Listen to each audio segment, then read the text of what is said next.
Έχω κουραστεί τόσα χρόνια να ακούω ότι ο Σταμάτης Πιτάκος είναι ο βασιλιάς του Muay Thai στην Ελλάδα. Η πορεία μου όλα αυτά τα χρόνια έχει δείξει ποιος είναι το απόλυτο αφεντικό στο Muay Thai στην Ελλάδα. Πιστεύω ότι όλη αυτή η ιστορία γύρω από το όνομα του Showman είναι απλά ένας καλοφτιαγμένος μύθος. Ο Παύλος Καπώνης βγήκε με προκάλεσε και εγώ απλά θα ανέβω πάνω στο ring να του δείξω τα γνήσια μυστικά του Muay Thai. Θα δει πάνω στο ring τι σημαίνει να παίζεις με έναν πραγματικό Thai fighter. Εκείνο το βράδυ απλά θα ανέβω να το δισκεδάσω. Πιτάκο, γυάλισε καλά τον τίτλο σου. 2 Απριλίου έρχομαι να στον πάρω.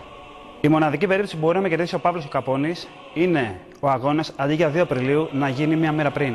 Και οι δύο ήταν οι μαθητές μου. Πάνω στο ring θα γίνει μάχη και σίγουρα ο αγώνας θα τελειώσει με νοκάουτ. Δεν με ενδιαφέρει καθόλου πόσους αγώνες έχει, 100 ή 200. Συγκεκριμένα αυτόν τον αθλητή θέλω να τον κάνω να μην ξανανεύει ποτέ ξανά στο ring. Ο Φλωριάν Μάρκου μιλάει πολύ και στις 2 Απριλίου θα τον μάθω να με σέβεται. Δεν ασχολούμαι με τον αντίπαλό μου, δεν τον βλέπω καθόλου.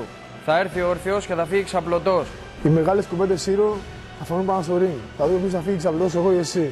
Παίζω για δεύτερη φορά με τον Θέμη τον Σασαρίδη. Τον αντίπαλό μου τον έχω ήδη κερδίσει 2 Απριλίου, απλά θα κυνηγήσω τον νοκάουτ.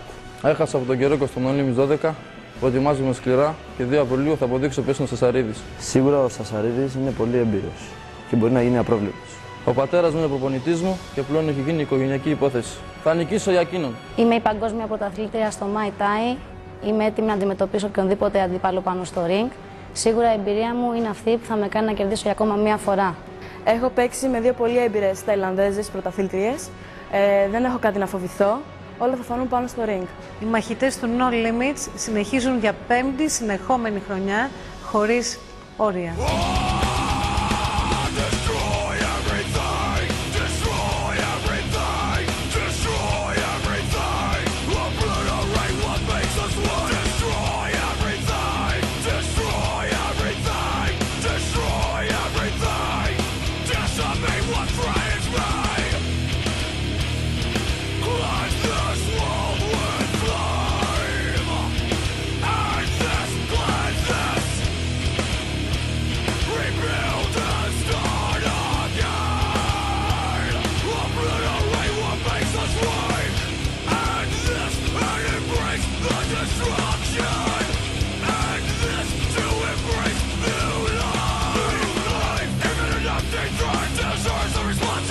Forget